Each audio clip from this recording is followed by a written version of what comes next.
अगर हाल फिलहाल में खबर आ जाए कि महाराष्ट्र में संवैधानिक संकट खड़ा उछला है, अगर ये खबर आ जाए कि अल्पमत में आ गई है सरकार, तो हैरत में मत पड़िएगा, क्योंकि आपका अपना चैनल ये खबर दिखाने जा रहा है। हम आपको पिछले 5 दिन से दिखा रहे हैं कि एकनाथ शिंदे की नाराजगी चरम पर है।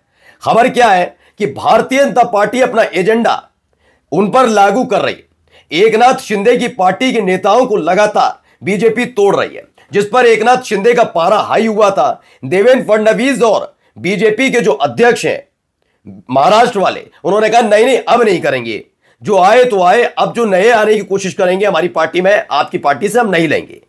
इसके बाद एकनाथ शिंदे का गुस्सा तब भी शांत नहीं हुआ। अमित शाह ने बुलाया, उन्होंने भी भरोसा दिया था कि चलिए जो हुआ सो हुआ, अब आप थोड़ा शांत हो जाइए, अब ऐसा नहीं होगा। इधर अजित पवार ने मोर्चा खोल दिया था, क्योंकि उन्होंने अपनी पार्टी को लेकर जो फैसला लिया उस पर बीजेपी अपना वीटो पावर लगा रही थी। फैसला था नवाब मलिक को इस लोकल बॉडी का चुनाव का मुंबई का प्रभारी बनाना। बस इसी बात से नाराज, बता दिया कि ये तो हो ही नहीं सकता, नवाब मलिक बिल्कुल नहीं। उन्होंने कहा आप अपनी पार्टी संभालो, हमने तो नहीं कहा कौन बनेगा कौन नहीं बनेगा, आप अपना संभालिए। इस पर तू मैं शुरू हो गई थी।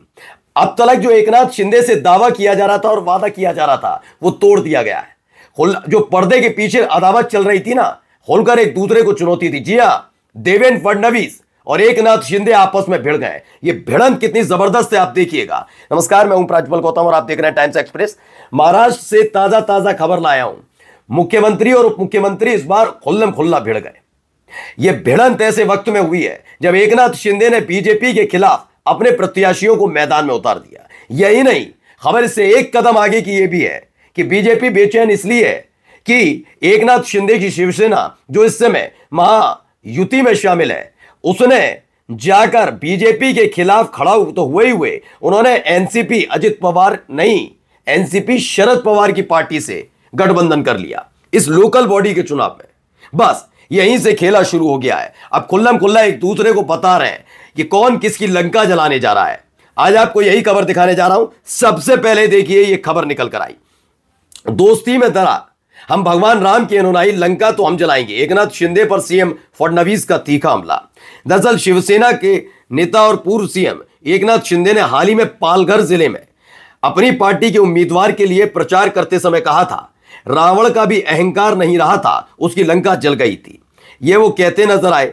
जैसे ये खबर निकलकर सामने आई, वैसे ही हड़कंप मच गया कि आखिरकार इस तरह की बयानबाजियों की जरूरत क्यों पड़ रही है। और इससे अब कहानी क्या निकल कर आई, पहले देखिए। महाराष्ट्र में सत्ताधारी गठबंधन में सब कुछ ठीक नहीं लग रहा। दरअसल हाल ही में शिवसेना प्रमुख एकनाथ शिंदे ने एक ऐसा बयान दिया था जिसे भाजपा पर निशाने के तौर पर देखा गया था। अब महाराष्ट्र के सीएम और भाजपा नेता देवेंद्र फडणवीस ने भी तीखा पलटवार किया है। फडणवीस ने कहा है कि हम भगवान राम के अनुयायी हैं, लंका तो हम ही जलाएंगे। यानी एक तरफ, और कहा भी कहा वहीं, लोकल बॉडीज को लेकर जो ये चुनाव है, इसके बाद यकीन मानकर चलिए 2 दिसंबर की तारीख के बाद काफी कुछ परिवर्तित होने जा रहा है।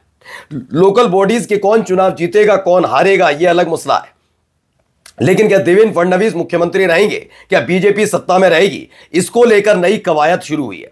शुरुआत होने जा रही है इस लोकल बॉडी के साथ, क्योंकि एकनाथ शिंदे की जो शिवसेना है उसने शरद पवार की एनसीपी के साथ गठबंधन किया है। खबर यह भी निकल कर आ रही है, बीजेपी जिस तरह का तंज अजित पवार की एनसीपी पर कस रही है और वीटो पावर लगा रही है कि इस नेता को प्रभारी बनाओ, इसे नहीं, इसे लेकर अजित पवार नाराज है।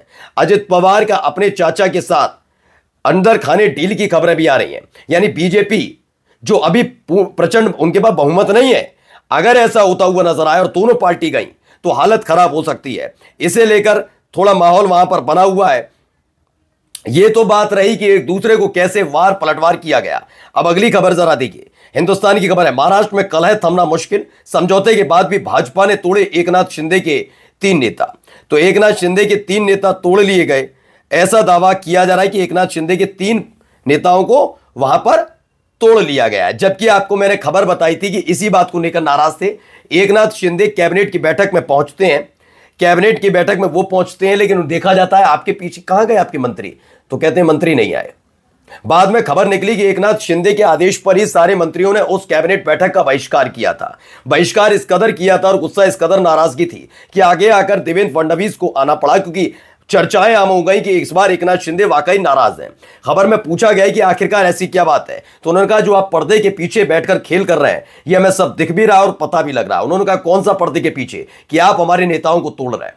शिवसेना एकनाथ शिंदे की पार्टी के कई नेताओं को बीजेपी ने पहले तोड़ा था और इस बार भी देखिए उस दौरान यह वादा किया गया था कि हम किसी भी कीमत पर नहीं करेंगे। देवेंद्र फडणवीस ने वादा किया, बीजेपी के प्रदेश अध्यक्ष ने वादा किया। उन्होंने कहा कि जितने लोग आपके यहां से आ गए हम उनको तो भगा नहीं सकते, उन्हें हटा नहीं सकते, आप उन्हें रहने दीजिए, लेकिन आगे से आपकी पार्टी का एक भी नेता हमारी पार्टी यानी बीजेपी में नहीं आएगा।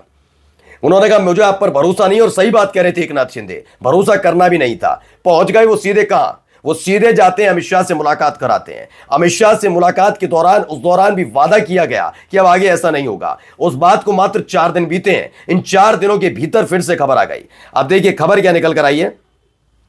देखिए महाराष्ट्र में स्थानीय निकाय चुनाव से पहले सत्तारूढ़ गठबंधन महायुति के 2 घटक दल यानी कि भाजपा और मुख्यमंत्री एकनाथ शिंदे की पार्टी शिवसेना के बीच कला थमना मुश्किल नजर आ रही है। भारतीय जनता पार्टी और एकनाथ शिंदे के नेतृत्व वाली शिवसेना के बीच एक दूसरे के कार्यकर्ताओं और नेताओं की खरीद फरोख्त को लेकर दोनों दलों के बीच पिछले कुछ दिनों से तनाव टकराव की चल रहा है, जिसमें अमित शाह के दखल के बाद माना जा रहा था कि तनाव का दौर खत्म हो जाएगा, लेकिन भाजपा ने फिर से शिवसेना के 3 नेताओं को तोड़कर मिला लिया। इससे दोनों साथी दलों के बीच तनाव फिर से बढ़ गया है। यह तनाव लगातार बढ़ता जा रहा है और यह तनाव इस कदर बढ़ चुका है कि अब माना जा रहा है कि साथ रहने के लिए तैयार नहीं है दोनों ही दल। एकनाथ शिंदे की नाराजगी इसी बात को लेकर है कि हालात जो आप हमारे सामने बनाने की कोशिश कर रहे हैं, हमारे को जहां खड़ा करने की कोशिश कर रहे हैं वो गलत है। पहले एक आंकड़े को देख लीजिए, ये आंकड़ा बता देगा कि दोनों ही राजनीतिक दल, चाहे अजित पवार का एनसीपी हो या एकनाथ शिंदे की शिवसेना, दोनों से भिड़ना बीजेपी के लिए कितना मुश्किल हो जाएगा।